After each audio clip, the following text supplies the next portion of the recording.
வீதிக்காவலர் அவ்வப்பொழுது மூலைகளில் திரும்பிய சமயங்களில் மட்டும் மாளிகை தாழ்வாரங்களில் ஏதோ பெரும் குற்றத்தை செய்தவனைப் போல் மறைந்துவிட்டு மீண்டும் நடையை துவங்கிய இளஞ்செழியன் மருவூர்ப்பாக்கத்தின் முதல் முப்பெரும் வீதிகளை கடந்து மருவூர்ப்பாக்கத்துக்கும் பட்டினம்பாக்கத்துக்கும் இடையே இருந்த ஒரு சாலையில் தனித்து நின்று தன் மாளிகைக்கு வந்து முன்புற கதவை பெரிதாக இடித்து, "யாரங்கே?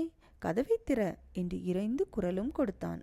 சில வினாடிகள் சென்றதும் உட்புறத்தின் பெரும் இரும்பு தாள்கள் பலத்த சத்தத்துடன் சுழன்று மாளிகையின் பெரும் வாயிற்கதவு திறந்ததும் நெட்டையான இளஞ்செழியனை விட ஒரு பிடி அதிக உயரத்துடனும் மிகுந்த பருமனான உடலுடனும் வெளியே விளக்குடன் வந்த யவன வீரனொருவன், "இத்தனை நேரம் தங்களுக்காகத்தான் காத்து கொண்டிருந்தேன்" என்று ஏதோ மேலும் பேசப்போய் எதிரே படைத்தலைவன் இருந்த நிலையை கண்டதும் பேச நாழாமல், "படைத்தலைவர் இது" என்று அரையும் குறையுமாக ஏதோ உளறியதன்றி கையை நீட்டி அவன் கையில் இருந்த பெண்ணையும் சுட்டிக்காட்டி திணறினான்.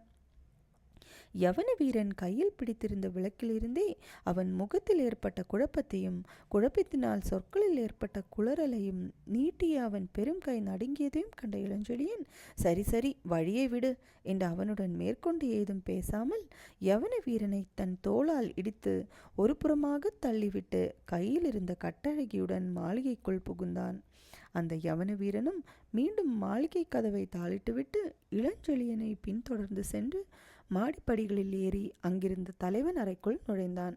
விசாலமான அந்த அறையின் நடுவில் போடப்பட்டிருந்த மஞ்சத்தில் கையில் அதுகாரம் தாங்கி வந்த அந்த பெண்ணை கிடத்தி யவன வீரனை விழித்து விளக்குகளையும் தூண்டச் சொன்ன பின்புதான் கடற்கரையில் விதி தன் காலடியில் வீழ்த்தியவளின் வனப்பு எத்தன்மையது என்பதை இளஞ்செழியன் பூரணமாக புரிந்து கொண்டான்.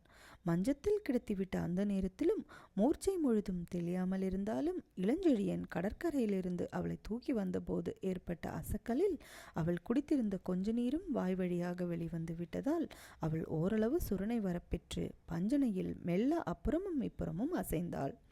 புஷ்ப கொத்துக்களுடன் காற்றிலாடும் பூஞ்செடியைப் போல் அவள் மெல்ல அசைந்த போது ஈர உடை சற்றே நெகிழ்ந்ததால் லேசாக வெளிப்பட்ட அவள் தேக லாவண்யங்களின் வெண்மை புது தந்தத்தையும் பழிக்கும் தன்மையை பெற்றிருந்ததை கண்ட இளஞ்செழியன், "இப்படியும் ஒரு மென்மை படைப்பில் இருக்க முடியுமா" என்று பிரமித்து போனான்.